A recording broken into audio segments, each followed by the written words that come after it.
Welcome along, one and all, to League of Europe Season 11. This is the fifth round of the Division 1 Championship, coming to you from Marina Bay. Singapore is on the agenda for tonight, the Singapore Grand Prix. It is myself, Dan, or Daka, whichever you want to go by. I'll be leading you through the action here tonight. Jake will be joining me very soon. Just had something coming up, so he'll be joining me sometime in the next 20 minutes or so. Hopefully by the time the Grand Prix itself gets underway. You may notice in the bottom left corner of the screen that the format has changed for tonight. This is a sprint race format that we are running. So instead of the traditional qualifying 18-minute session straight into a 50% Grand Prix. That is the format we normally use here at the League of Europe. Of course, as we've had for the last 4 seasons now, I believe, we have a couple of sprint events throughout the season. This is one of them here at Marina Bay. So what we are going to do, because the sprint format has been reshuffled somewhat this season, every driver currently in the lobby, and I know we are waiting on a couple more, though we are just readying up eventually, so we have a relatively reduced grid tonight. I believe there's some unexpected absences, unfortunately. Nevertheless, we will get going with the grid that we currently have in store for you, so we'll get loaded into that. Again, 10-lap sprint race first up, and it is in reverse championship order. So everyone that is currently on the grid tonight, the one that's furthest back in the championship will be at the front of the grid, and of course the championship leader, who's QVR Verstappen after second place last time out in Monza, he will start from the very rear of the field. So that is how things are going to go. We will see as we begin to get loaded in to the event. It is just 10 laps of Marina Bay, but a circuit which I have heard from numerous drivers is so hard on the tyres that even this 10-lap race could be a bit of an ordeal, and I wonder what the tyre choice, the prevailing tyre choice, is going to be for this 10-lap sprint. So we look to get ourselves loaded in very soon. Nuth, I imagine, very carefully picking tyre allocations. That could really matter here because tyre temperatures can really spike here, of course, especially on those softer compounds. That will be a factor in the 31-lap Grand Prix later on, but it will also not mean nothing. It will certainly be something to look out for in this 10-lap sprint race, which is going to get underway very shortly. We are under the lights here. Spectacular scenes here at Singapore, and hopefully spectacular racing, which we will get to very shortly. I can see mediums in the Red Bull garage. I imagine that may well be the prevailing tyre choice.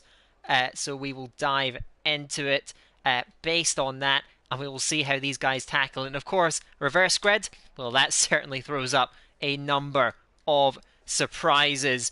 You could see the field backing up, or you could see maybe some guys up the front have some great pace here and can use that to extend the gap. We're going to get into it then. Formation lap is going to kick off here at Singapore, and you can see everyone on the medium compound of tyres, those yellow wall tyres. IRT Frank is going to take off from the front of the grid. He currently sits 22nd in the championship as a reserve driver, 3 points in the standings. He does set off first, and obviously at the back you have your championship leader Fleddy, who led the championship for a couple of rounds earlier. He starts just in front, and Russell, the winner of the last 2 races here in LOE Division 1 Season 11, starts right in front. So those very seasoned, experienced, rapid drivers up at the back, and some maybe unfamiliar faces to the front of the grid. So that's going to be something to look out for, get excited for. We'll see if any of these guys can take advantage here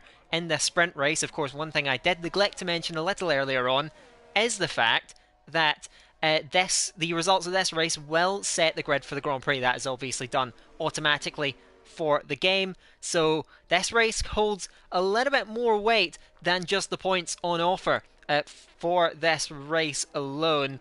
And of course, well, with only 16 in the lobby, you sense that just keeping it all together around here, and you're looking at a fairly solid return of points, especially from the race later on. So let's see how that is going to unfold. Frank is just going to guide them around here. Again, everyone on those mediums. And the two Aston Martins, of course, Chris and Luke, up behind. Chris, of course, new addition to the Division 1 grid here in Season 11, sits second on that front row and certainly has a clear run at the front as we head round towards the end of this formation lap, ready to get the sprint race underway very shortly.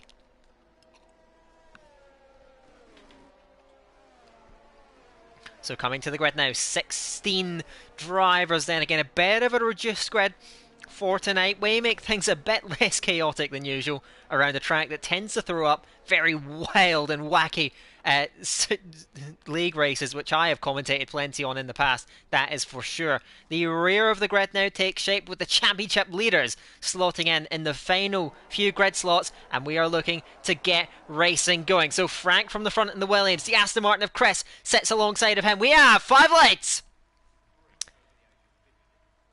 And they're away for the sprint race here in Marina Bay. Good start on the inside from Chris. Looking to take the advantage into turn 1. Has that inner line. Frank trying to sweep long way around the outside. They make contact. Frank goes across the outside of turn 2. Slots in behind. Tries to cut underneath. Gets tagged by Luke and Pease. Takes advantage. Sweeps right around the outside of the P2. So Chris does lead it then as they head in to the end of the first sector. Then coming out of turn 5. No DRS. And he's up with the glass. Big!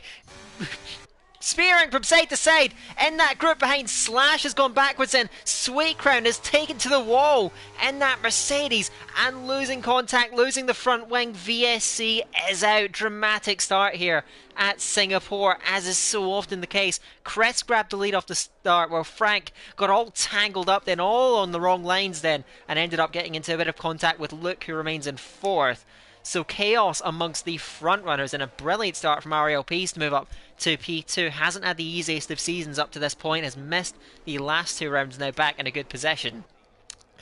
The VAC does, of course, to an extent neutralise the race, but Sweet Crown, he is able to get back on, but complete loss of the front wing. That is going to set the Mercedes back no end. He is going to come up towards the rear of the field again, but is going to have to box, and I imagine that will be the end to any competitive running in this sprint race. So very unfortunate for him. We just saw them all getting tangled up, heading out of turn number 5 as Chris, I thought he was lighting it up then, as we head down this new back straight for F123, up towards the old last chicane, or the 4th to last and 3rd to last corners on this track. Turns 16 and 17 as they are now. Still, the yellow flag conditions are out, and we wait before Chris and the rest of the field is given the go-ahead to grab the throttle pedal.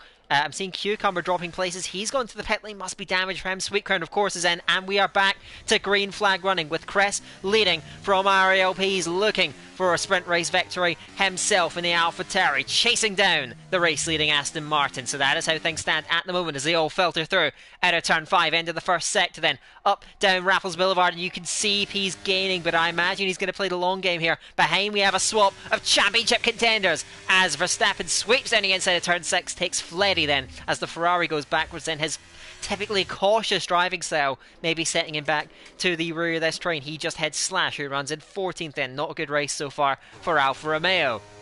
They continue on then with everyone running line astern at the moment. Of course, Singapore is relatively sparse in overtaking opportunities, but those 3 DRS zones do present some chances for making moves when it is activated. Of course, that time has not come yet, so we still continue to wait with Chris at the front and not using any battery. That is going to stack up the field for sure, as Pease runs just barely a car length behind as they sweep their way through turn 14 and up to the end of the lap now in the 3rd sector. And you can see almost no gaps. Everyone running pretty much in formation. That's a DRS train without DRS at the moment. And we'll see how that continues to evolve. Still very, very early days, but of course, a relatively short race. We are watching Campbell, who gets a much better run through the last corner compared to Luke, but using that overtake and looking to the inside, he's going to brake a little bit later, and in turn 1 gets given the space by Luke, but contact and round! Campbell is into the wall, manages to recover it just manages to square off the impact, and I don't think he got major, if any, damage from that. And again, just getting tangled up, ran deep round turn 1 in that contact, just sending him into a half spin and down 3 places. Then has Lifeboat for company, then the former Division 2 champion. He also has Shadow Glow as Peas look for the race lead, gets it into Memorial Corner. He leads this sprint race at Singapore. Chris still tucked in underneath, and Peas did use a lot of battery. Now Chris, I imagine, would be compelled to use his as Peas looks to try and shoot away up the road, but of course, and it's not often a factor in F1 2023, everyone here has got to be worrying about their tyres. That is a factor that cannot be ignored at any moment throughout this race, trying to keep those temps under control. You can see Luke, though, he did get in that little scuffle with Campbell, and of course with Frank at the start. He's under pressure now and no DRS. Nuth is going to take advantage up towards the outside of turn 14. He's going to get alongside and through before they even hit the brakes into the third sector. He clears the Aston Martin and sets off chasing after the top 3 in the race. Luke has already used 60% of his battery and is looking to try and hold on, but he seems to be slipping. Gary is next up in the McLaren, looking to give chase then to the man in front. He's also a bit lower on ERS, but still has the advantage over the man in front. Peas, 31.3, fastest lap of the race. That looks to be enduring. He does lead from Cress. Cress has managed to stay without using a substantial amount of battery, so that threat certainly hasn't alleviated for the AlphaTauri driver, and he is going to have to look in those mirrors, look over his shoulder. He takes a fantastic entry lane into turn 5 and gets a good exit to preserve that lead for now, but Cress can remain patient here. He just waits and watches in from behind. Frank Nuth has managed to bridge across. The gaps are starting to open further back. Lifeboat was very close to Campbell, couldn't get through. Campbell, of course, is going to be frustrated.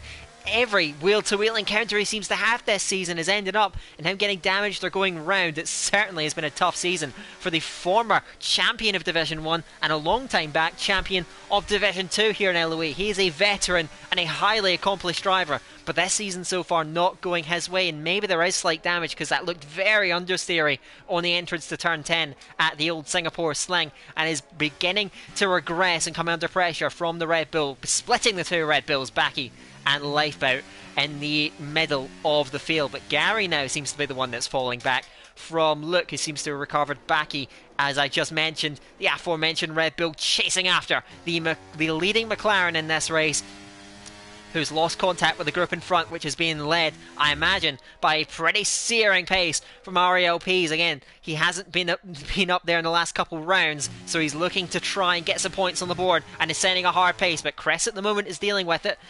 Frank seems to be slipping. Nuth looks fast. Luke is just about holding on, and Gary is holding everyone back under a lot of pressure then, with no real mechanism for defence. And Backy, I imagine, is going to be very interested, very eager to snatch up that place then and move up as we approach the midpoint of this sprint race. Gary gets a pretty good exit off of turn 5, but is it going to be enough through Raffles Boulevard? Because here comes Backy and he sets up to the inside line, Memorial Corner. He is going to be through. Backy to P6 now on the road, and he takes the McLaren, who has to sit back and now stare at that Oracle branded rear wing in front of him, which may begin to move up the road. Backy slides the rear end out into turn 9, but he looks to be hit pacey, and he is beginning to pull clear and try to get up towards the race leaders.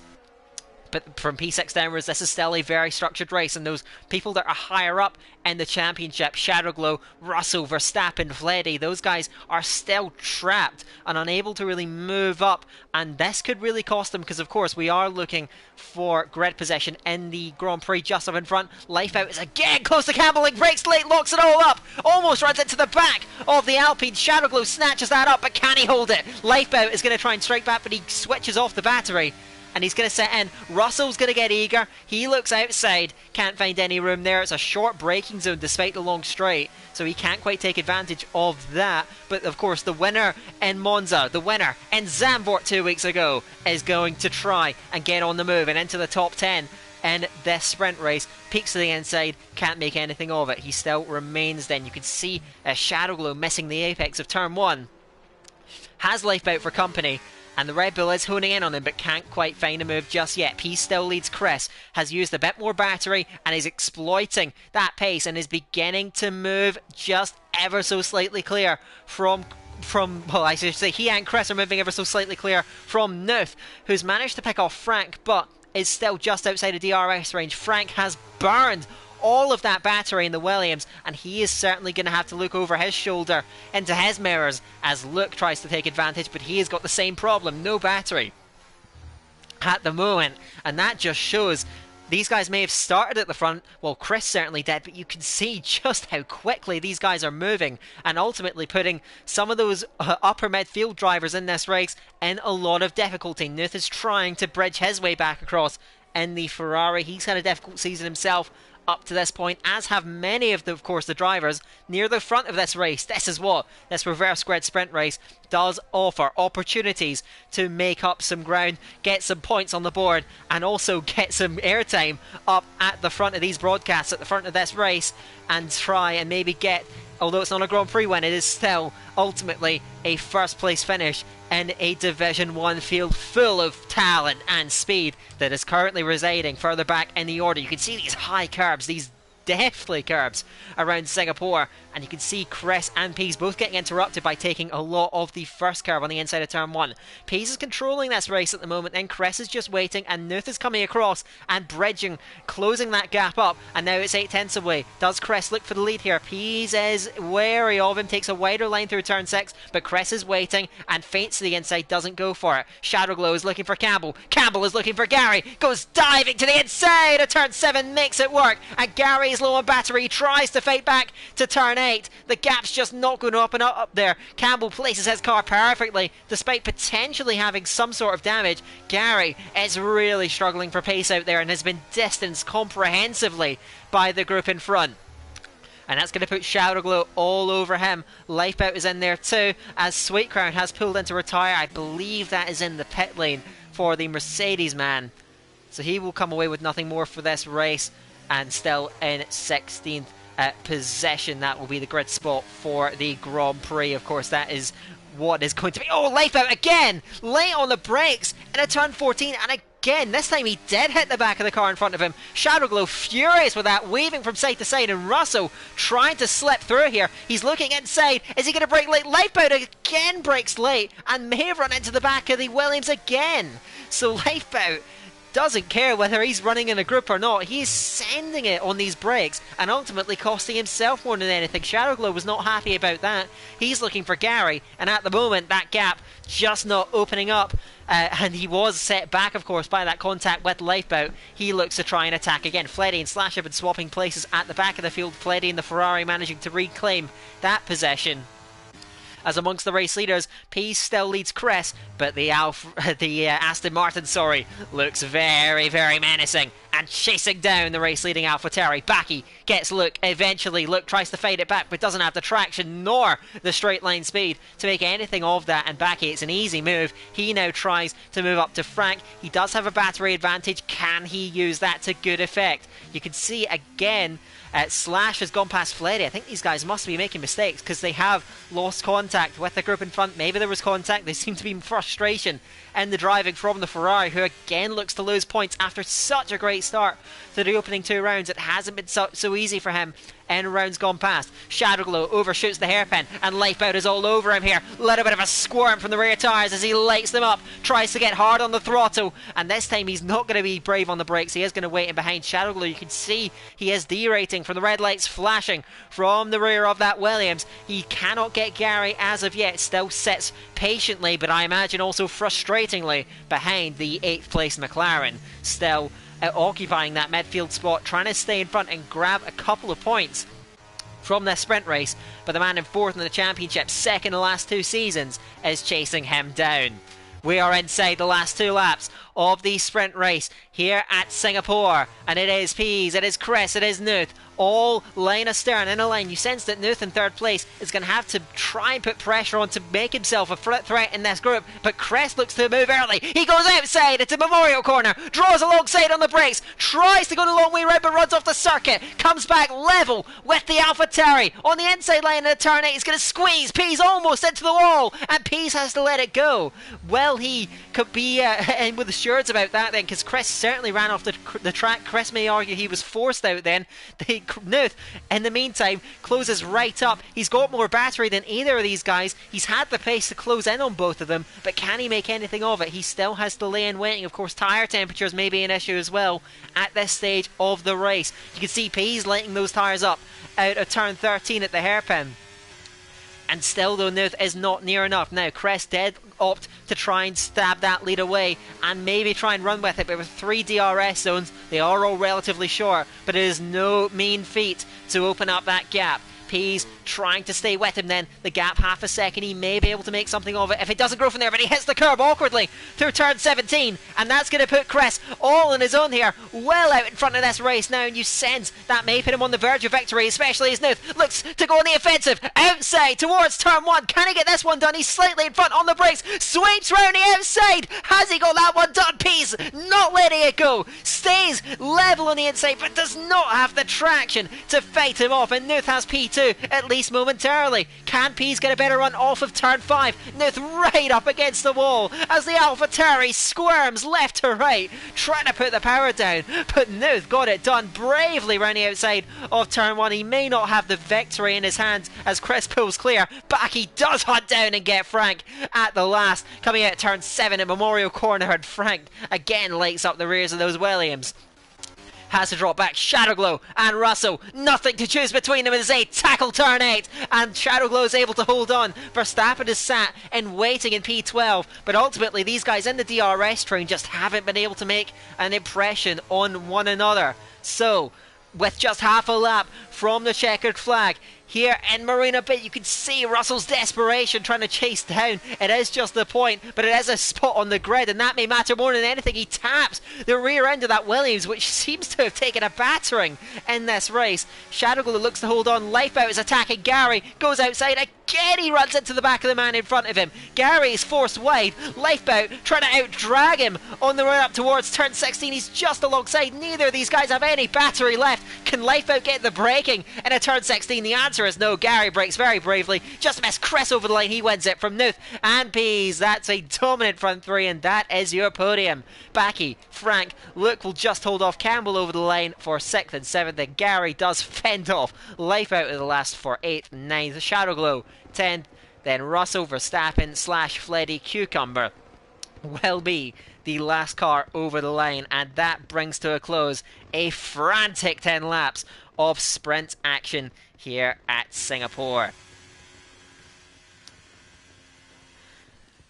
And so that draws to a close, and we look towards the next stage of proceedings. I am hoping that Jake is going to join me in the next couple of minutes, hopefully, because of course we are going straight into the Grand Prix. There is the point situation. Do ignore those sprint race points. They don't fully reflect the LOE points scoring system, which starts from 10 instead of 8. But Chris did grab that from Knuth and Pease, who just surrendered that lead in the closing stages of the race. Backy with a very good drive through the field from P11. Fantastic charge from the Red Bull man. He picks up 4th from his compatriot Frank in the Williams, 5th from pole position. Luke just fends off Campbell to the line, then Gary after that battle with Lifeboat, who was in the wars during that Grand Prix. Shadowglow rounds out the top 10 and the points. Then it is Russell, Verstappen / Fleddy Cucumber, who we saw in the wars as well early on. Sweet Crown, who had that accident on the first lap. Both those drivers pitted and really had no time to recover. That brings the sprint race to a close, and we look towards the second half of this event. It is going to be the 50% Grand Prix itself, where you could argue there are almost more variables here. It is, of course, the longest race on the calendar by total time, and it is one where so much is in the air. I mentioned the overheating tyres. I mentioned how much the drivers are going to have to stay on top of that throughout this race. And ultimately, as I see that Jake has just joined the lobby, so I suspect he may be in the party in just a matter of seconds. I do dearly hope so. And we can actually get this broadcast underway fully with the full duo of Jake H and Jake M. So hopefully we'll give that a moment.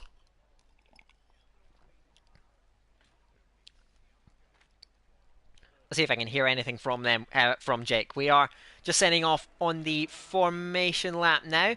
Cress leads Nuth over the line. Remember, of course, these grid possessions are reflective of the qualifying of the grid possession is set, of course, by the results in that sprint race that we just saw. By the way, new addition to the race, Rocco joined late in the middle of that race. He is now sitting there and has been slotted in at the back behind his teammate Sweet Crown. So those two Mercedes on soft tyres will try and work their way through the field. Soft, by the way, is the overwhelming choice for the majority of these LOE D1 drivers. Out of the 17 car grid, 13 of them opting for those red walls. As finally I am joined by Jake, who is alongside me now. You've just in time for the main event itself, so good to see you, Jake. Hello, good to be here. Perfectly timed. Sorry I missed the sprint. Suboptimal, as Ron Dennis would say, commentary conditions, because I have a dog climbing over me right now. But I'm good and I'm excited to be here. We've got ET8 Chris on pole, which is exciting. Do you mind catching me up very, very briefly, because I know the viewers will have already seen with what happened in the sprint race? Yeah, so essentially Chris, I believe from P2, took the lead early on, was overtaken by Pease in the opening few laps, sat in behind, waited, got Pease on the penultimate lap, who also lost out to Nuth, who made a fantastic move around the outside of turn 1 on the final lap, but ultimately that opened up the gap and Chris could henceforth cruise to a victory, which he's now carried forth into the pole position for this race, which of course he will try to convert on this relatively short run to turn 1 on these soft tyres, which, as you can see, Jake, most of this grid has opted for. How D1 has fallen, given that we've got, well, P's in P3. It's what jumps out at me from the results of that sprint. But yes, everyone's gone for the softs. One hard for Cucumber. And it looks like we've got a few drivers out of positions, our top two in the championship as well. This looks very finely poised for an exciting race, but I'm not going to embarrass myself with a prediction this time, given all I've seen. All I've got to go off is the formation lap, as Pease is going to be starting a little further back than he would like there. Yes, indeed, as does Slash, of course. Sometimes you can just overshoot it. It happens. Chris and Nuth, that's the front row. Nuth, I should say, pointing that Ferrari right at the Aston Martin's line to try and take advantage from this start on the run up towards turn 1, which we will see because we have 5 lights.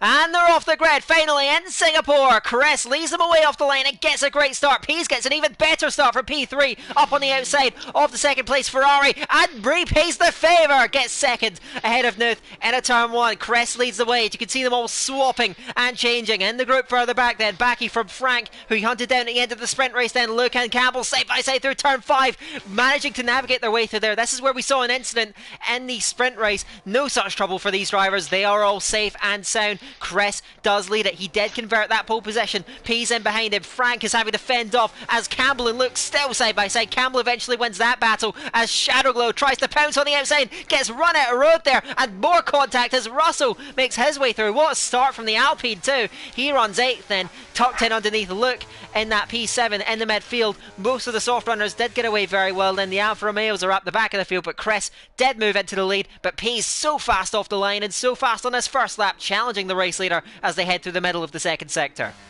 Yeah, missing his grid spot didn't hurt him an inch, did it? And some lovely fighting all the way down through the field. Lifebout put a stonking move on Gary down at turn 7, and then Nathan had done the same at turn 5, and we Shadowglow and getting all pinched up there around turn 8. Sweet Crown outdrags Verstappen down this new straight, which I don't think we ran Singapore last season, did we? So this is the first time, I want to say, we've been on this layout. I'm sure you've already said if that is the case. Luke and Nathan getting very close for company as well down at the last chicane. But that was as tidy a first lap as you'll ever see in any League of Europe race. As we've got a Mercedes, that's Rocco going very wide at the last corner down for the back, and Cucumber making an early move there. In fact, Rocco's letting Slash go as well. I do wonder actually how much Rocco has practiced for this race, because yeah, certainly, well, he joined late midway through the session, which is why he started from the very back of the field, and that is where he remains. He picked up a few positions on the opening lap, but has now since ceded them. The rest of the field seems to be running fairly uneventfully down Raffles Boulevard at the midpoint of this second lap already. again, most of the soft runners did start very well. So the medium tyres slipped back. Verstappen down to 13th ahead of Fleddy 1 and 2 in the championship. Currently on the very edge of the points from Cucumber/Rocco. So Rocco, of course, on the softs, but the rest of the non-soft runners on the mediums and the hards running down at the rear of the field, and they will just hope that they can stay with it in these early laps. But of course, one thing that I've mentioned several times that you may be aware of, Jake, tyre temperatures, managing them is horrible around this track, and on these softs it may not take too long for them to be spec'd, especially in such a competitive environment, but those softs, I don't imagine they're going to hold their pace for very long. Well, I'm in a fortunate position with my T-cam setup that I can just about discern. We got a move there. Nathan passing Luke into the chicane, goes a little bit deep. I think he nearly snatched a inside front there, but I can just about see their tyre temp. So I'll tell you, Nuth is running nice and cool. They're only just touching 100 round the last corner, whereas Pease is running 102 on the rears. His lifeboat is into the pit lane already at the end of lap 2. I wonder if that is strategic. He's just going for a set of hard tyres. I wonder if a few of these drivers were hoping for an early safety car, and which is why so many have gone softs, given the need for a two-stop. But Lifebout's not seen that forthcoming, and he's thought, I'm getting out of this traffic, I'm popping on the hards, and I'm going long. And Rocco's got the same idea as well, as P's just pulling out there to have a little hunt at the back of Chris's Aston Martin. And you say, Chris, it looks like he's under quite a bit of pressure there as the McLarens are duelling away as well. Verstappen moving on Gary then, who of course... well, he's already lost quite a number of places. He was 8th in the sprint race, so down into 12th at the moment is the second McLaren on the road and the last car on those soft tyres. I do wonder if we will see more drivers following suit from those early stops from Lifeout and Rocco. It's very fascinating. Of course, Singapore may well be a two-stop under normal conditions, so the mandatory two-stop may not change all that much, but of course, with the field all compressed, everyone getting through that first lap cleanly, as you mentioned, about as clean as you can get, especially around Singapore. I wonder if that's going to potentially churn up some surprises here. Watch for the pit entry at the end of this lap as Chris still leads them through. Backy has lost a bit of contact, but ultimately he's not used much battery at all. And there goes Chris into the pit lane from the race lead. He relinquishes that one in favour of an early stop, getting off those softs early. So everyone like they're going to run those softs for a very short stint and, well, just set up a potential 2 more stops running the mediums or the hards. For Chris, in Chris's case, that is the medium tyre, the yellow wall that he's put on there. Looking for an undercut potentially, but I wonder how many of these soft runners are going to follow suit, I cannot speak today, if any of them are potentially going to try and extend that stint. Fascinating strategy dynamics in the early stages of this race. I think inevitably it's a bit of a high risk, high reward, isn't it? Because if you stay out, it's probably quicker in absolute race time, certainly in terms of the stint, to pit earlier on. But there's always that risk of, well, if a safety car comes along and you're not, and you've already made a stop, you are compromised by it a little bit, especially if you're like Lifeout, who's already gone on to hard tyres, but he doesn't have a second set to use. A safety car comes along, he's going to find himself in a tricky spot. As we've got Shadow Glow dispatching Luke just about at the exit of... I don't want to embarrass myself with my corner numbers. I think that's turn 13 there over the other bridge. The Anderston Bridge is the one approaching turn 13. I don't know what that one is, so pardon my lack of local knowledge there. But Pease and Nuth looking really comfortable, aren't they? 1.5 seconds clear of Backy, who's really struggling to keep pace with Pease as AlphaTauri. Yes, indeed. Sweet Crown, of course, picking up Luke another time. Sweet Crown in. He's made a great charge of the field and now dives to the pit lane. So the Mercedes driver getting off those softs as soon as he can. Campbell inside of Frank to turn 1. Snatches up that 4th place and barely keeps it inside track limits. Gary also pitted further back.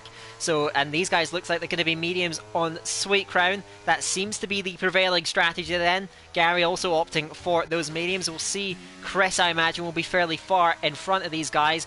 And of course be trying to make inroads on the race leaders. Verstappen further back is also the next car to take on Luke and get through. And I wonder if we are seeing a victim of these high tyre temperatures around here, because look, he's slipped back pretty much relentlessly down this order then, seemingly uncontrollably. Maybe it's just a lack of pace. You can see the rear complaining as he turns it into turn 9. I sense what I said already is already becoming a bit prophetic here, because these softs already seem to be running out of grip out there, hence all the early stops we're seeing.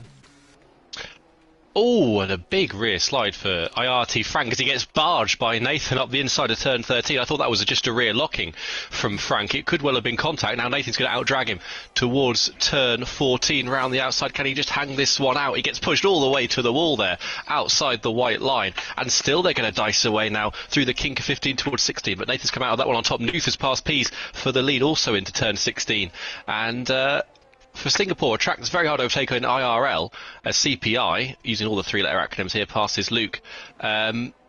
This is throwing up some cracking racing as Luke's now into the pit. He's binning those soft tyres, as are quite a few others. P's in, Backy in, and Nathan in as well, as is Shadow Glow. Pit lane is a very busy place at the end of lap 5, so we'll see how the order is going to be potentially reshaken, how these drivers, of course, emerge compared to the others. We saw Chris coming in just a couple of laps ago. He is coming over the line now. Pease is emerging from that pit lane at the head of this bunch. He's got a decent lead on Backy, but has lost out to Chris through the pit phases then. And Lifeboat, you can see with that very early stop, comes out and he's right on top of Nathan here, coming out of turn 3, but ultimately can't quite find it round the outside and has to slot in behind. He did gain time, but of course he has those hard tyres, a good race tyre around this circuit, but he's just going to look to try and hang on to the group in front. Nathan is looking very feisty on the inside, looking at Sweet Crown, breaks a little later into Memorial Corner, doesn't run into the Mercedes. They are still side by side up to turn 8 then. Can he find a long way round? He isn't going to get squeezed towards the wall. Very fair, as Fleddy, second in the championship, round, and he's gone straight forward into the wall, completely on his own accord then. VSC is brought out, which may set up dreams pit stops for the early runners that haven't pitted yet. But Fleddy, he had that accident initially and then drove into the wall, and well, the tyre came off at a rather pathetic speed then. That was bizarre. Yeah, I think he's just doing a 3-point turn there, trying to get going as, Sweet Crown nearly hits the back of Backy there, as they're all on different delta times. Nuth is in, Campbell's in. Even if they only save 2 or 3 seconds, that's a massive margin to save, as Campbell, for the second time this season under a safety car or VSC, collects a penalty. But this is massive gains they're going to get now. And I think Lifepower and Sweet Crown were the ones I was watching who had made those early stops. They were on course to make big gains. Sweet Crown was in a position, I think, to undercut Nuth. Most of these guys were in a position to undercut Nuth. Looking at the gains that Lifeboat had made, he'd cut 2.5 seconds out of him. We're still under VSC. They've made their entire pit stop under VSC as Nuth's gone for a second set of softs. This is, you got a feel for Pease a little bit, and Backy and Sweet Crown, who've been running this race perfectly well, but now they've been absolutely cut off from Nuth, Campbell, and even IRT Frank, who have really benefited here from this VSC that we're still under. Yeah, it has lasted for quite some time now. We finally go green flag then, as Nathan has somehow managed to gain 2 spots off that restart. He gets in front of Sweet Crown, who battles right back, and they're going to go side by side through Raffles Boulevard, but the straight line speed prevails for the Alpine, and he gets in front of those 2 guys. Then Backy has to slow it in behind Sweet Crown. Now Nathan can run his pace. He's got clean air in front of him, and he's going to try and use that then to full effect, try and move away potentially from the group behind, or even try and close in on Pease up in front, who now sits in behind Frank, who was running some way behind him out on track before the VSC. That is how it changes fortunes. But I want to cut back here to Nuth, who runs P4, technically in the net lead, certainly the first of the cars that have made their first of 2 mandatory stops, but going for another set of softs. We know they don't last particularly long. I imagine it must be a set of hards that he's going for after this, but this is a very bizarre strategy, because I don't think the softs are a very good race tire, but he's going to try and make the most of it, certainly in these next few laps, and move away from Campbell and co behind. He's got a pretty good advantage in terms of, well, net possession over everyone. You sense if he'd went mediums, this race would have been quite easy to control from him. Yeah, given most people try to get rid of the softs after 3 or 4 laps, it surprises me that he's gone for a second set. But there we go. He's the one in the net lead of the race. We're not, so surely he must know something we don't. But he is now 7 seconds nearly clear of Pease on track. That's a big margin to have gained, and more than 3.5 seconds clear of Campbell, who's got a penalty anyway, who's his nearest challenger on track now. So he's gained big. He'll continue to gain big as Chris Pease and Frank are all getting at it into turn 7. Here we go towards 8. Pease has the inside line. He'll straighten the car up well and covers that off. But these guys don't want to trip over themselves here. They can't risk losing too much time to Campbell, who is 3 seconds up the road and in clean air. So he may have a 5-second penalty, but the 3 behind him can't be fighting too hard if they want to stay in contention for a P2 here, because that's just going to cost them in the long run, and they're going to invite Nathan and Sweet Crown in as well. Yeah, absolutely, and I didn't want to cut you off earlier, but that was a fairly spectacular 3-wide moment then, as Pease took the pair of them with DRS as they ran side by side up on the outside towards the Memorial Corner and managed to just see off Frank on the exit of 7. That was actually quite a heart-and-mouth moment for the AlphaTauri, but that shows how eager he is to get on with things then, as he runs right up against the wall too. Coming out of turn 17, he is really pushing the limits out then, but Nuth, as you imagine, is pushing them further with fresh softs and moving clear. He took about 6/10 on Campbell on that last lap, so this is where this strategy is going to pay for him, at least in these early laps.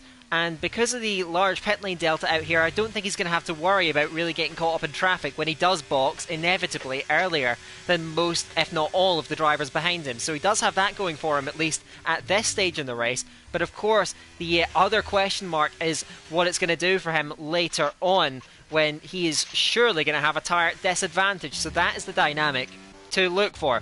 Shadowglow and Lifeboat duel away as the Williams takes his way through on the Red Bull, who is on the oldest and hardest tyres of everyone that has made their first stop, so he is naturally regressing through this order. Now runs in P13 as Shadowglow tries to hunt down the group in front. Backy trying to come across the Sweet Crown, and Nathan himself has really gotten a move on and is coming up on this group behind, led by Pease, which ultimately seems to be the main bulk of podium contenders in this race. He is coming across, dragging Sweet Crown with him, and behind Pease, a bit of a train. It's quite a sparse train at the moment, but nevertheless it is forming. You know who I feel sorry right now in this race is Verstappen and Cucumber. Verstappen last lap around did a 1:34.2.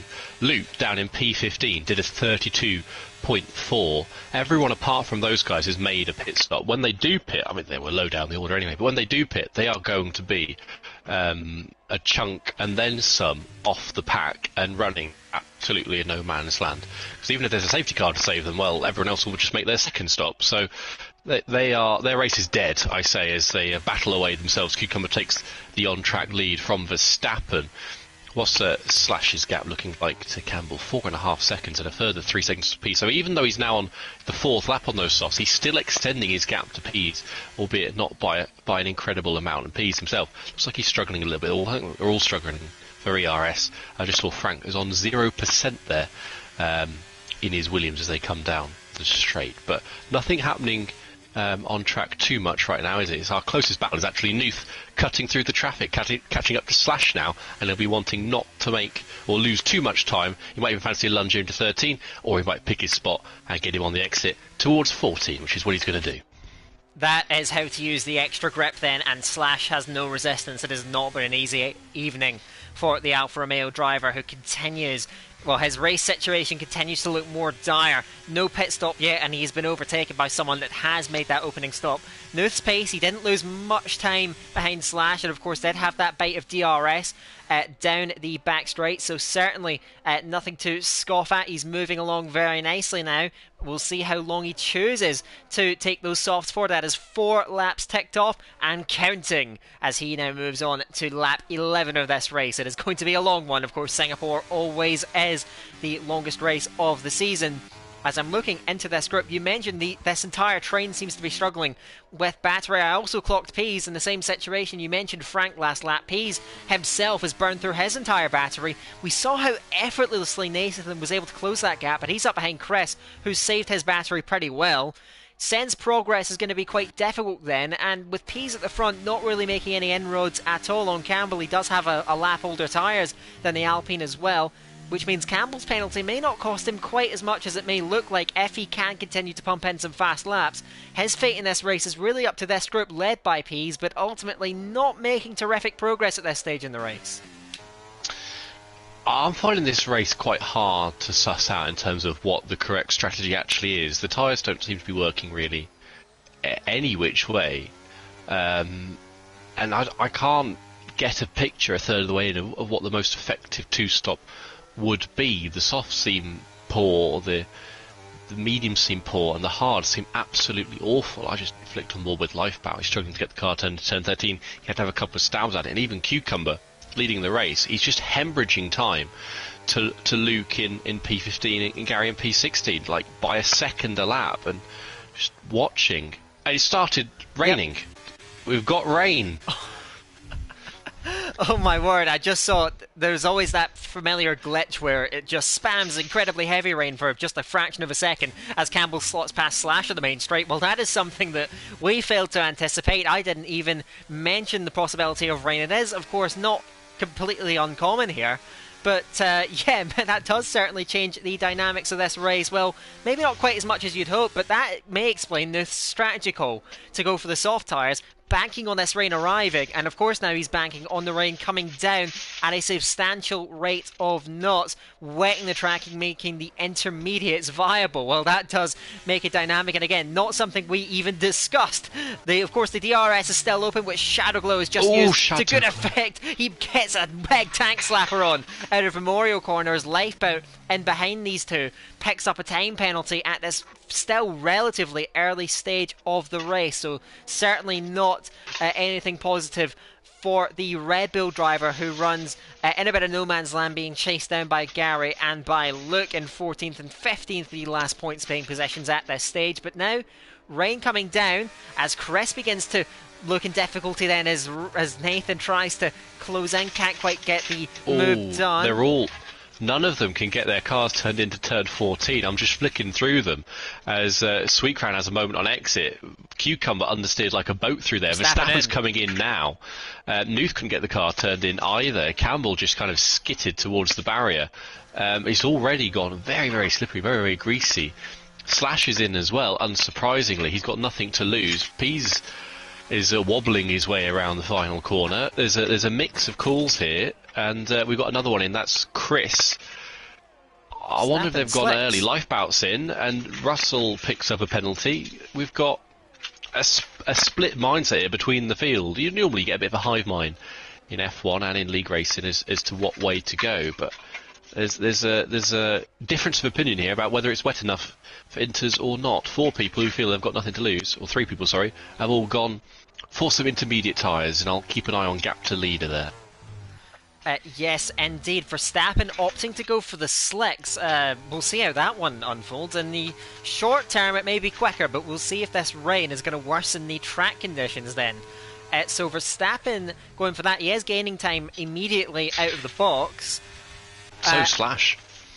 And Slash, relative to the race leaders, you say. So, certainly, well, more than anything, the gap between the Inters and the slicks, it's more so a gap between old tyres and new tyres. Cucumber, I'm watching then, had to brake so early and the car just didn't rotate. Frank and Pease are side by side down the back straight. Frank does have the DRS, edges slightly in front before the braking zone, which they both barely manage. Pease is almost going straight on then in that compromised tight line, can't rotate the car at all, and Frank gets through. Surely it's going to be a busy pit lane as Nuth gets out of shape. He's going to stay out another lap, stretching out these soft tyres. Cucumber from the lead goes in, which to me isn't much of a surprise. Campbell elects to stay out as well. Frank, Pease, so still that high... Oh, as I saw a huge slide into the pit entry by Pease, managing to bring it in. These slicks already look treacherous, and we are seeing a busy pit lane, but still, at least three drivers, including both Alpines, electing to tough it out and try and get the most out of their slicks, but the track surface already, well, it's certainly wetting, and I imagine that the slicks advantage is not going to last for much longer, if anything. It's a 30-second, nearly, pit loss here. It's the thick end of it. It's one of the longest pit losses in terms of time in the game, so his DRS is disabled. But clearly Verstappen and a few others are of the opinion that he's not going to hang around long enough to make 60 seconds worth of pit stops justifiable. So if that is the case here, it could be that, you know, Nuth and the two Alpines and the two McLarens have pulled an absolute blinder. As it is, Slash, from absolutely nowhere in this race, he's now up into what could be a podium contention. But of course, he's made one stop. Most of the other drivers have made two.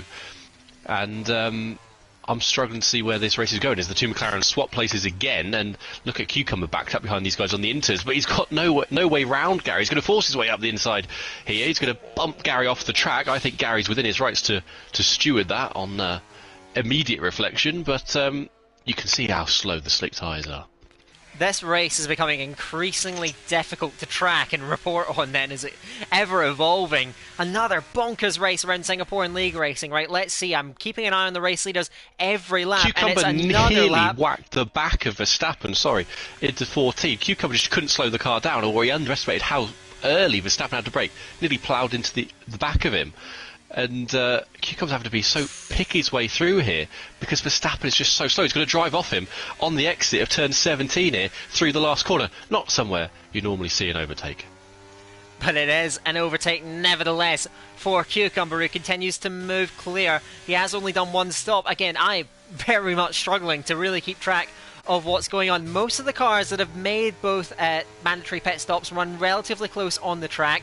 Chris is the first of those. He is up behind Slash in the Alfa Romeos as he clobbers the curb very hard into turn one, as we've got yellows, and it's going to be yellows for Campbell. Campbell has gone off, heading out of turn number 7.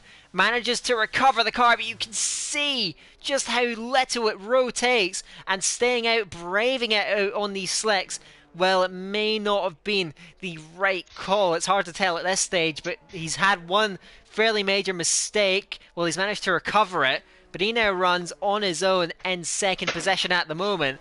Rear sliding, front not biting. It's absolute chaos out there, and these guys just won't quit. Gary is now in the midst of this train. Look at how little those slick tyres are grabbing the road, and he is being swamped by this entire army of fierce intermediate runners.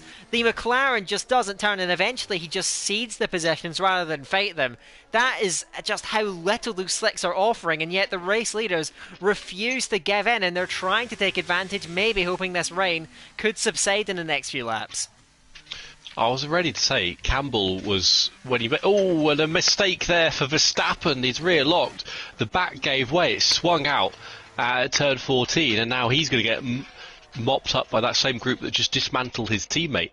I was ready to say that Campbell, despite that mistake, was about 20 seconds ahead of the second interrunner being Slash. By the end of the same lap, that 20 seconds is going to be reduced to about 11 seconds. So unless the rain stops right now, within a lap and 2 corners, any advantage that Campbell had over Slash, Chris, Frank et al. is wiped out, as we've just passed half distance, or will have passed half distance on this lap. I think those who have stayed out have played this wrong. Verstappen's come in and has put intermediates on. Gary's going to do the same and queue behind his teammate, while Nuth and the Alpines have committed to I don't know what you'd call this, self-torture. That does feel like it at this stage.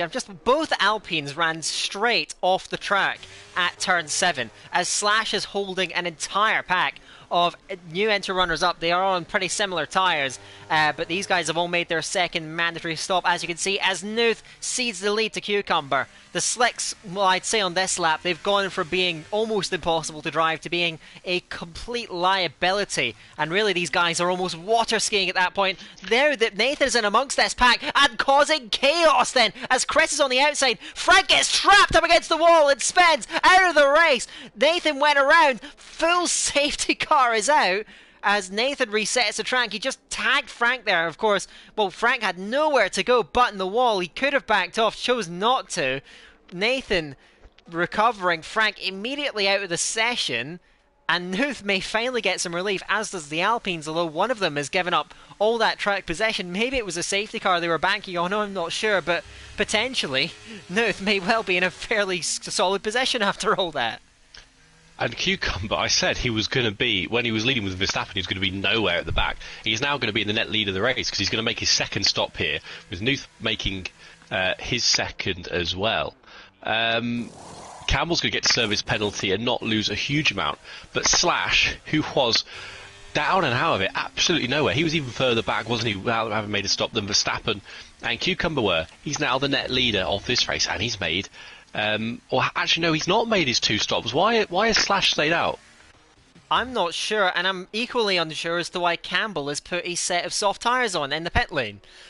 We can't see the weather forecast. I've got no idea what some of these drivers are thinking then. The other Alpine does select enters. I don't know, maybe it's a mistake in terms of selection. I'm not sure, because I cannot find any plausible explanation for that tyre strategy, unless, of course, the rain, well, as you mentioned a couple of laps ago, just essentially stops now Campbell. He's taken a second stop. He's got that out of the way. But what on earth is he going to be able to do on those slicks? I think that could be a tyre selection error. The one that confuses me more is Slash. Yep. Like, Slash, he would have lost a couple of places, but now he's committed himself to losing 14 places. He could have kept himself very much in the fight for a podium here. If he'd pitted with Nuth, sorry, I'm eating the sweet. If he'd pitted with Nuth, he would have come out, 6th, 7th, and still been in very good stead for some solid points. As it is, he's committed himself to coming in last place as far as I can see. Maybe ahead of Rocco, but that's it. It was a no-brainer to make his second stop there and then. That's completely baffled me. Yeah, I was thinking that just as they drove past the pit entries to why he didn't decide to make that stop. Again, he probably wouldn't have lost that much in terms of on-track position, so I don't know whether he's going to pit at the end of this lap, because the entire field still isn't on yet. He may still have something going for him in this race, even though, well, probably still a very disadvantaged position compared to what it could have been. Let's see, as they head round to the end of lap 17. Still an awful long way to go in this race. I'm not sure about the durability of those enters. He's staying out. He's going to go with it at least, so I imagine he's going to take the restart in the lead, trying to hold off everyone behind him. And, well, for really any prospects in this race, he's going to need to try and stay afloat. I'm going to watch Campbell. He's still staying out. Didn't decide to get enters on. So if it was a selection error, well, he hasn't decided to correct it. So maybe he does actually believe in this strategy, even though I don't see any signs of the rain slowing down. So I'm beginning to lose it out here, Jake. I really, and I may have to break my professionalism here. I truly have no idea what's going on. Yeah, somehow, despite it felt like he was only fallen down the field today, Chris has ended up back in the net lead of this race with P second. How did that happen? And Backy third. It's like we're back where we were when we started. Somehow, and Slash is going to end up at the back. It's like all this stuff has happened. All it's done is return the race to where it was when we got underway with Chris and P's 1 and 2, which is bizarre. How did we get there? But anyway, yeah, I'm not sure. Campbell and Slash together just confuse me. I don't think we'll see too much variation. I mean, we've got a lead group who are on older inters. I don't think that carries as much weight as perhaps it would do on, say, softs or mediums. So I'm not expecting Cucumber to necessarily charge through the field. But this has been a weird race in terms of, it feels like everyone has been in a potential podium position at some point. I'd say the only people that haven't have been Luke, Gary and Rocco, safety car in this lap, but everyone else, it feels like at some point today they've been in podium contention, and we're only on lap 18. Yeah, still an awful long way to the checkered flag. Now Slash, well, he did have that opportunity to come in, they decided not to do it, so now he has the opportunity at the very least to control this restart. Has Chris in behind him, of course he does have his options, not as many as you would have had in prior years around Singapore. Is he going to run it up to the line? You sense, as you mentioned back in Zandvoort, it makes it harder to be unpredictable on this restart.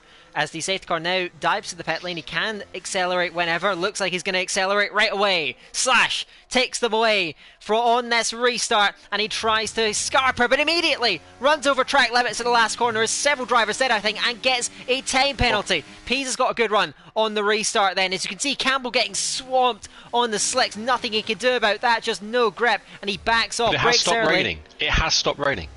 Oh my days, the rain, as you rightly point out, is just easing off. Well, maybe we'll see Campbell. He's going to have to try and stop the bleeding in these next few laps. Of course, he does cede all these positions pretty much immediately with almost no grip out there.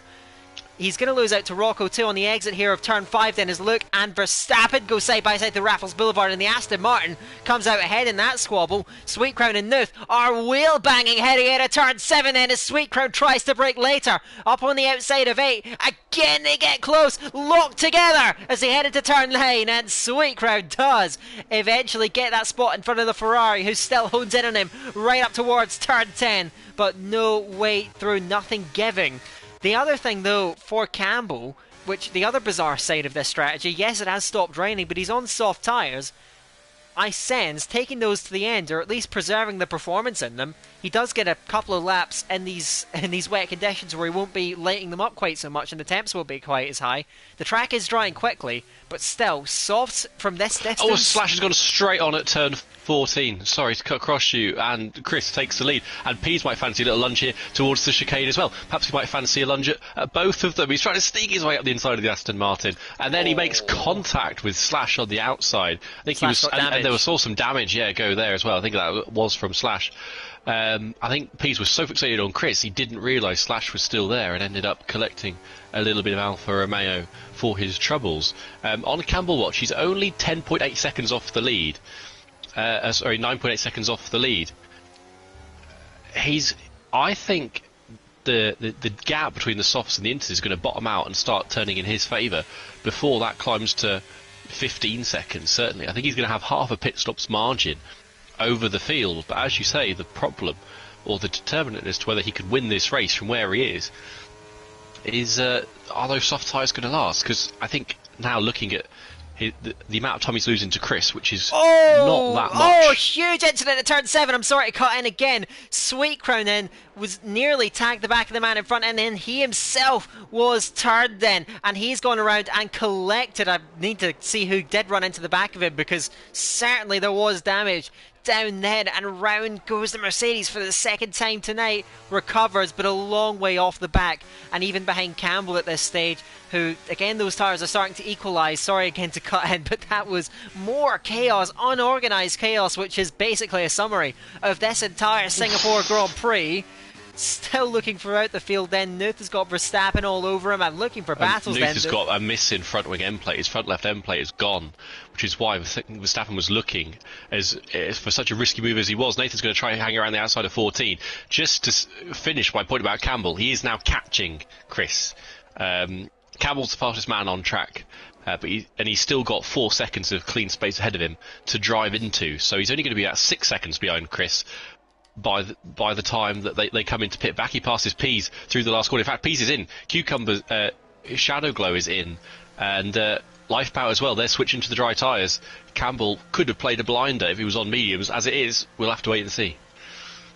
He does jump all the way to P7 provisionally, and, well, with that gap, he will lead this race after all the pit stops are said and done. You can see the difference in philosophies between many of these drivers. Pease, soft, behind him, Shadowglow, opposite, goes hard, and in Lifeboat, immediately behind, he opts for the yellow wall mediums. Behind, you've got Nathan, Gary, Slash, Soft, and Nuth on the mediums. So, complete change in the spectrum in terms of what these guys are selecting. Slash has gone round at the 17th corner, a race which has, well, been a roller coaster for the Alfa Romeo. Looked promising, well, looked dire, then promising, then dire again, and now it looks even worse than that. He occupies, though, the final points paying possession, but ultimately it looks like he's not going to get any more than that. Still running all together, Chris from Backy now and Cucumber. These guys, though, you sense, compared to the men that have just stopped for the slicks, they are going to be hemorrhaging time on this lap and may have missed the boat here. The tyre delta, it's not massive right now. We'll see if they can try and hold on then, as Backy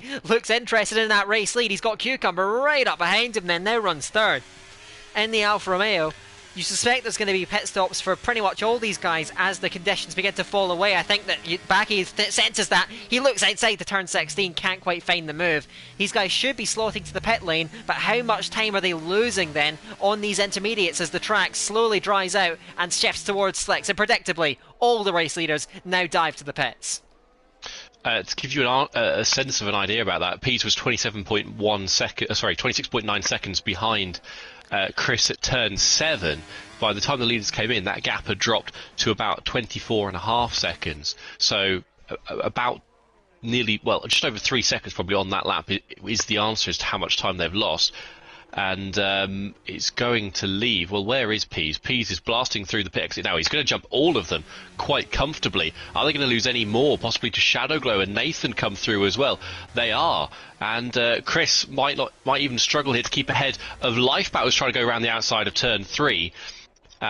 Does stay ahead, but they lost big by staying out the extra lap, as Nathan's going to now pursue Shadowglow on those hard tyres, and I can't see Shadowglow being able to put up too much resistance in this part of the stint. Look at Campbell, 15-second lead is what he's got with 10 laps to go, including this one. Nathan has made that move. He's in a podium position, albeit with a penalty, and by staying out extra lap, Chris and Cucumber and Backy, they've gained absolutely nothing. What's 1 lap extra on the tyres? It's certainly not worth the track position that they all lost. As you said, it was around about 3 seconds of difference, and Pease took full advantage of that. He is now out on his own, and with free rein to try and chase down Campbell. Campbell has got it says it's a 4-lap tyre disadvantage, believe me, around Singapore. That means a lot. If those tyres can hold on, if he can hold on, it may be one of the greatest strategic calls I have ever seen, but I still think there is a lot of obstacles for the race leader at the moment then. Verstappen does get through on Backy. Now again he finds himself behind his teammate on the road, who now has a time penalty. Time penalties are certainly a factor throughout this race. Nathan has 1 P3. You can see Lifeboat, Gary, Slash, they've all got 3 seconds to their name at this stage, and with the field still relatively bunched up then behind the net race leader Campbell, who is of course very far out in front, it is still relatively tight. Nathan is trying to close down on Pease. Pease has used a lot of battery out of the box. He's catching Campbell rapidly though. Can he keep that going?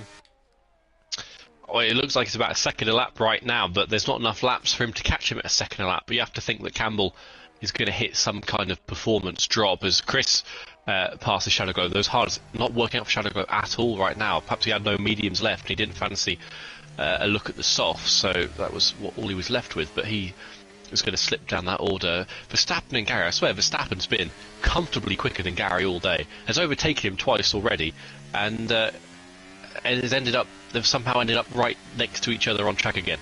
It's one of those kinds of races. Backy's the next to overtake Gary. I think Gary must... Poor Gary. I give him a lot of stick on stream, but he's lovely, bless him, but I swear he's been overtaken by every driver at least 3 times today we've seen out there. Campbell to Pease watch now, 11.8. Another second has gone, and I wonder if Campbell made a mistake there, because a second in less than a lap seems like quite a lot, even around Singapore with the tyre situation as it is. As Pease was just glancing the wall there on the exit of the third last corner. Pease may be catching Campbell.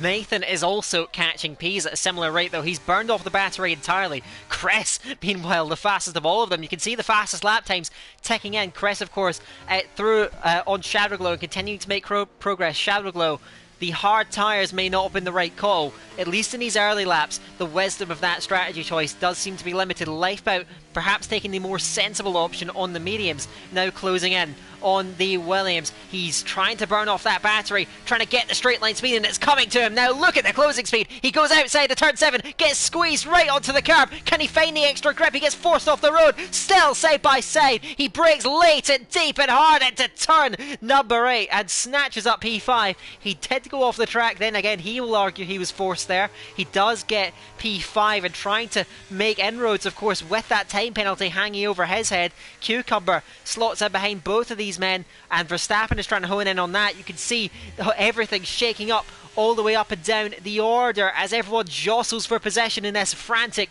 potential end to the race. So Shadowglow maybe on the defensive yet again, and he's got no battery to defend with. He is harvesting. Cucumber isn't near enough to take advantage. Those hard tyres will come into their own at some point. Now Cucumber on the overtake button, so he slots, goes down the right hand side. That's going to give him the inside for 16, and I think that is going to be a foregone conclusion, and Shadowglow knows that more than anyone. He eases off before the turn and is consistently slipping back here. He now runs 7th with Verstappen honing in on him, and at this rate maybe even Gary can find a way past. We will see. Verstappen himself sets the fastest lap of the race, absolutely flying, but now he's got traffic in front of him and nowhere to go. Meanwhile, further up, Nathan has caught Pease, and Pease, again, maybe just over a second of a lap. It's not fast enough for the moment, so now for Campbell, the pace seems to be just about there that he needs. It's now a battle of him. He is one of the best tyre managers in the entire LOE D1. He's going to need all of that skill then to keep those Red Bull softs on the island here inside these last 7 laps. Yeah, so it looks like, for tentatively with 7 laps left, it's going the way of Campbell, isn't it? Good pace from Verstappen. You mentioned back-to-back fastest laps for him. I think, given his teammates leading the race, the fact he's got a penalty, for Nathan, his aim here will be just to disrupt Pease as much as he can, get ahead of him.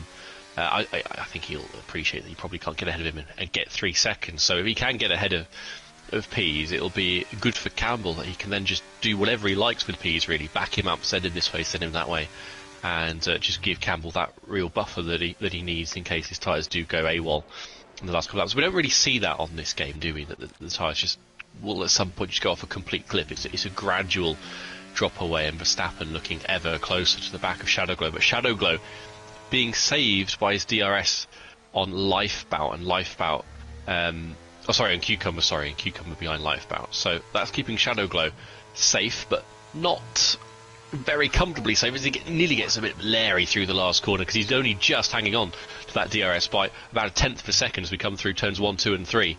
This could be the lap for Verstappen that he gets that move done. He will still have DRS, I believe, heading down Raffles Boulevard, so you may have to wait. Does he have the straight line speed to create a move? Neither of these guys really have any battery, so it's just everything equal in that regard. Shadowglow immediately darts to the right to break that slipstream, and he will survive this lap, and, well, those hards will be getting better. Back he does dispose of Gary. Nuth slots past Rocco. You can see the medium's the tyre that starts to come good at this phase then, as Rocco slips back to P12. Still probably better than what he expected, I think, going into this race. Running 12th now with Luke behind him in the Aston Martin, who started the sprint race right up the front of the field, but ultimately the evening hasn't gone much better from there on. 6.5 laps to go. Pease's rate of catching, he is, I agree with you, coming up just barely short of Campbell at this stage. So the question is now, is that rate of catching going to change any? Can Nathan potentially throw a spanner in the works? We will see. He still runs in behind. Again, battery is pretty much all equal. He's going to use the overtake. He's going to use DRS whenever he can to try and make that move and maybe play that tactical game. Of course, these tyres are equal for these guys, as Pease, he does take such a mesmerising lane through 17 every time, right up against the wall. But Nathan chasing him down, he's got 3 DRS zones to work with here. If he can get through, that will, as you alluded to earlier, make Campbell's task much, much easier. These guys, though, they're going to have to watch out, and Nathan may look out for his own race, because Chris is still looming large behind and within that 3-second range. So Nathan, he's got to watch out for his teammate, but he's also got to watch out for himself if he wants a podium here. I think his tyres, or these softs collectively, are wilting a little bit. I was just on board with Nathan. That's why I said, oh, Nathan, because he wandered so far wide of turn 1 and he just couldn't, he just skittled over the curbs of turn 2 and just took the warning that it gave him. The tyres don't look like they look like they're complaining a little bit in terms of what's being after them. Not wanting to, then again, see more understeer there through turn 9. I don't think that's just Nathan driving poorly. I think that's the tyres aren't giving him what he's asking them to do.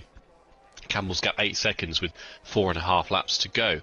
I can't see this going any way other than the Scotsman's now. Have we got any other little battles on track, though? Shadowglow is now out of DRS, but I think it's just happened at the point that Verstappen, his tyres have started to suffer themselves, because he's losing out on traction now to Shadowglow out to turn 13. And I think this could come towards Shadowglow and Lifebout. It's a shame Lifebout's got a penalty, because I'd like to see if he could have nabbed a podium in this race, but I think the penalty is going to make that quite tricky for him. But we're in a bit of a holding pattern, aren't we, here, with now 4 laps to go. Lifebout and Shadowglow have the potential to be the aggressors, as Lifebout really hustling that Aston Martin around the last corner. He's got a chance here to have a little lunge into turn 1, but he doesn't have the closing speed. I wonder if Lifebout's running high wings there, because even with the DRS he wasn't gaining on the back of Chris at all. Nuth dispatches Gary, Gary overtaken once again into turn 1, but he's still running quite well, isn't he, in P11. He'll lose a couple of places to the penalty, but I think given his pace, a top 12 finish would be a solid effort for him. And look at Nathan. And Nathan's around the outside of Pease. Nathan takes P2 as Lifeboat passes Chris. So you mentioned Lifeboat, the aggressor. He now looks towards those podium places. As you mentioned, with that penalty, it does make things very difficult for him. But he certainly looks to be the fastest man in this group. You can see as well further back, as Cucumber himself gets interested in Chris, Shadowglow is starting to come back towards these guys. The softs are fading. You can imagine what Campbell is going through in the lead. But with Nathan now behind him, controlling things, Pease now, his task for potentially winning this race looks almost impossible now, and I sense only a puncture or a mistake could derail Campbell, who continues to motor along very, very nicely. And I believe Rocco was backwards, heading through 13. He does recover it, but does lose a lot of time and his front wing. So the Mercedes, well, that will set him back, probably only behind his teammate actually, because Slash is just so far behind at this stage. So he's going to run in 14th position. I imagine that will be it for his evening. We're inside the last 3 laps now, with Nathan controlling Pease, and actually now that he's in front, the rate of catching to the race leader has severely stabilised, and Campbell, he's got 7 seconds with 3 laps. You sense he could just nurse the car home here. There's no chance he could get caught on raw pace, and Lifeboat now begins to threaten Pease, and Pease now, you'd imagine the objective is less to win, but more to hold on with what he got. He gets a big tank slapper out of turn 5, and here comes Lifeboat to the inside then. They almost touch through Raffles Boulevard, and Lifeboat has the momentum, he has the speed, but Pease has the braking. He's very, very brave. He forces the Red Bull to the outer ranges of the track. Still, Lifeboat does not give way. He fights it back, and they touch again through turn 8, now to turn 9 then. Pease throws it down in the inside of turn 9. They're still side by side. Remarkably, it's a drag race to the Singapore Slang. Contact on the entry. Pease getting tangled up and round almost. Manages to save it. Has Chris on the inside. They run side by side. Heading through the middle sector. Then Pease another loss of the rear end. Cucumber is looking all over him too. Chris to P4 now on the road. Is Shadowglow even trying to get in on this? But here comes Verstappen, who's drawn alongside. Coming in at turn 13. Doesn't have the straight line speed. Tries to get it done on the brakes, but locks it up and doesn't have anywhere to go. He looks for better traction, looks for the overtake. Can he find it then on the back of Shadowglow towards turn 16? He looks inside. Does he brake later? Yes, he does. He's going to try and thread the needle through the tiniest bit of space, but can't quite find it. He has to slot back down into 8th. What a frantic lap here as Russell, Nathan and Lifeboat move in front. Chris now in P4, and you mentioned Nathan, that penalty. Now all of a sudden he is in with more of a shot if he can extract a bit more pace in these last 2 laps, now running on his own Lifeboat trying to chase him down. Yeah, 1.7 from Nathan back to Chris, about 2.5 to Pease. He's got a solid shout of a top 5 finish, possibly a P4. It depends if Lifeboat gets too close to him and it becomes a bit of a nuisance. Cucumber passes Pease now. Down Raffles Boulevard towards turn 7. Back he does the same to Verstappen just about. He's going to hang around the outside is the Red Bull. He'll switch to the inside for turn 8, and you don't want to get caught on the outside of that corner because you can find yourself in a wall very quickly. But lots of space given there, and Verstappen plays it sensibly so. But I wonder if Pease was... I'm not sure if Lifeboat was too aggressive or Pease held on for too long there, but something had to give eventually. Unfortunately, it was the side pod of that Alpha Tauri for Pease's sake. Look at Campbell's lead. He's now down to 5.5 seconds. I think he is in ultra conservation mode. He's having to give up as much time as he possibly can. Let's see, I'm just going to ride on board with him and see if he's avoiding the curbs around the end of the lap. But, because the curbs can aggravate the tyres a little bit. We've got a yellow flag. That's one of the Mercedes. Sweet Crown's had a mare. And this is a vintage mid-2010s Mercedes Singapore performance, you have to say, from Rocco and Sweet Crown today. As Lifeboat, look how close he is to the back of Nathan now, within a couple of tenths of a second. Might he have a lunge towards turn 1 here? He's going to wait for turn 7. Nathan's tyres have finally given up fully, I think, and Lifeboat made a fantastic choice for the mediums. I think they were, all in all, the best tyre to go for. Then he gave up a little bit in the opening few laps, but you could see how he reaps the reward, and this is going to be the biggest reward of all as he chases down Nathan. Can he find the move? He's going to go outside initially. He's going to get the inside for turn 7 at Memorial Corner. He's up and alongside. He's slightly in front. He's fully in front. Can Nathan find it back on the exit? The answer to that is no. Lifeboat with more grip, more pace, and ultimately has that place, but as they battle, they all stacked up. Backy and Pease, they are wheel to wheel down there as Pease in front of Backy still. The Mercedes are still back together on the track now, a long way back then, as there are more yellow flags at the final corner. Backy unable to get that one at the moment. He runs up behind the AlphaTauri throughout this last sector. Can he create a move? Can Cucumber get something? He's one of the only cars in this train that still has any battery to use, but down this short straight the opportunity is not going to be there. I'm going to have to cut to Campbell though from this stage because, well, many great ideas were not appreciated in their time, and we said when he pitted for the slicks, when the track was still teetering with rain, that it may have been a tyre selection error. What was he thinking? Well, only he knew, and he has produced a masterclass here as he comes round the final corner at Marina Bay to take an unlikely win. He wins the Singapore Grand Prix. Lifeboat P2 on the road and Nathan P3, but the results flip with the penalties, and Chris has that second place from Cucumber, managed to hold off the Alfa Romeo over the line. Lifeboat ends up 4th from Shadowglow and fifth, managing to recover something on those hards. Nathan ends up 6th, just managing to fend off Pease on the penalties. Then Backy and Nuth, almost a blanket finish over the line between those bunch. Then the two McLarens, Verstappen and Gary 11th. Luke in P12 then. Not the best evening for him, and then it will be the two Mercedes coming in together, then Slash, all three of those guys having an evening to forget. But Campbell, I said, many great ideas not appreciated in their time, and well, because we couldn't see the forecast, we failed to see the wisdom of that strategy choice. That was remarkable for Campbell to come through like that. That has to be the best victory of the season, doesn't it? Oh, absolutely, by a mile. He had the foresight and the prescience to finesse his way through what was a very chaotic race from start to finish, where we didn't necessarily know at any point how it was going to shake out. And I think he could have made his life easy had he gone for mediums, but he might not have had a set available. Likewise with hards, he might not have had a set available, so he ultimately, I think he did the best job he could have done with what he had, because I presume if Campbell had mediums, I think he would have gone for them. I don't think he would have put 12 laps on a set of soft tyres by choice. But it's a well-deserved victory. And I want to say, is that our 4th winner in 4 races? Or 5 races, sorry? Yeah, 4th and 5, that's right. Nathan being the only repeat winner. So it's 3 wins on the trot for the Alpine team. And, well, Campbell, after a tumultuous opening to the season, does, and of course he did seem to be in with a better shot here. The reverse grid for the sprint race did give him a good starting spot. And, well, at first it seemed as though he didn't make much use of it. Of course, he was almost backwards in the early stages of this race.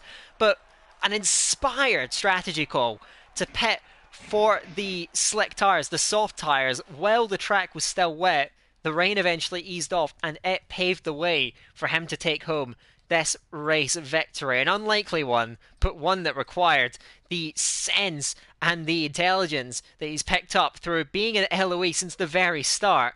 And, well, I believe that is his 12th career win in terms of main stage Grand Prix. That may be his sweetest one. Chris, Cucumber, Lifeboat, Shadowglow, the top 5 from Nathan, Pease, Backy, Nuth, Verstappen, Gary, Luke, Rocco, Sweet Crown, and Slash. Everyone that finishes does come away with points on this occasion. Frank and Fleddy not seeing the checkered flag. Well, Jake, it's probably not a hard call. You did say at the time that Zandvoort was the race of the season, the ones that you've seen. I suppose that one topped that one. I say so. I said I've been treated to some corkers the races I've been here this season, and long may it continue. I like this new D1 without Montana. No offense to N6 Montana, if you're watching, but it's breathlessly competitive and unpredictable. I like it, more of it, please. Long may it continue. Indeed. So that was your Singapore Grand Prix, and, well, a race that I think both myself and Jake, well, we had certainly had fun commentating it, calling it, trying to give you guys an account of the action. I think we all found that one very difficult to cover because of how many dimensions the race took on then. With Campbell coming away with the race win in the end and really kicking off a potential championship charge, a bit of a renaissance in this season. I don't know if you are doing any arithmetic working out the standings. Obviously, Verstappen didn't have the best round. Fleddy we saw with the retirement then. You got any ideas as to who could be leading the championship after this one? I've got no clue. I'd hazard a guess in Nathan's direction if he's got 2 wins, and he got a fifth place finish today. I'd say he might be there or thereabouts, but um, I like to be surprised when the standings come around. I mean, that's the fun of it, isn't it? I should come prepared next time with a spreadsheet, and I'll be able to tap it in real time and let you know. That would be good commentary due diligence on my part. But no, I have no idea. I just hope it's close. Yeah, I think it may still be Verstappen. He didn't have a bad result in the end. A decent-ish haul of points, despite not having the cleanest evening. Of course, those things they will be calculated. I imagine the standings will be up on the LOE website very, very shortly. But I think that should just about wrap everything up from a particularly breathless evening of action. One that I think has taken it out of the pair of us because that was quite an event. And I don't think there is much more to be said. So that was a very, very fast, frantic battle around the streets of Singapore. It is, of course, the longest race of the calendar. It was a long stream, so we will wrap it up very shortly. And the next round you will be seeing will come to you from Catalonia. The Spanish Grand Prix is what you have to look forward to next on the agenda. So, with, I believe, everything said and done for the fifth round of the League of Europe D1 Season 11 Championship for myself and Jake. It is a goodbye, and until next time, we'll see you later.